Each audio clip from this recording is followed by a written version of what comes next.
The S&P just released their annual scorecard on fund managers versus the index, and 88.7% of Canadian equity funds lost, but fees are only part of the reason. Let me show you exactly where the money actually goes. I'm Brian, CPA, over 15 years in finance. So the SPIVA report, 20 years of data from the S&P Dow Jones indices.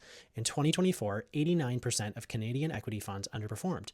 96% of dividend funds underperformed. Over 10 years, 98% lost. The researchers said that managers would have done better picking stocks out of a hat, literally worse than random. Where does your 2% management expense ratio actually go? About 0.5% goes to the actual stock picking, the work, another 0.25% to admin and legal and all that stuff. But the big chunk, that's a trailer fee, about 1%. It goes straight to your advisor every year, whether they call you or not. On a $500K portfolio, that's $5,000 a year before you've made a single dollar. But guess what? The MER isn't even the full cost. Active funds trade constantly. That creates trading costs and taxes and roughly another 0.5% that doesn't show up anywhere. And if you hold these in a taxable account, not in RRSP or TFSA, there's tax drag.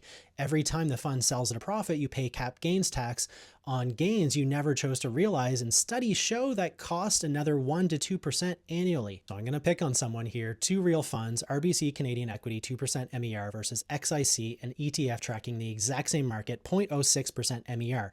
100K invested over 20 years. The mutual fund, 270K, the ETF, 377K. That's 107K difference on the same Canadian market, not because the market crashed, because of fees. And if your advisor told you you're in a low fee Series F or Series M funds, check again. They'll show you a fund with 0.8% MER. What they don't mention is a 1% advisory fee on top. Total cost is 1.8%, same as before, just split between two different lines. Find your annual charges and compensation report. It shows exactly what you paid in dollars.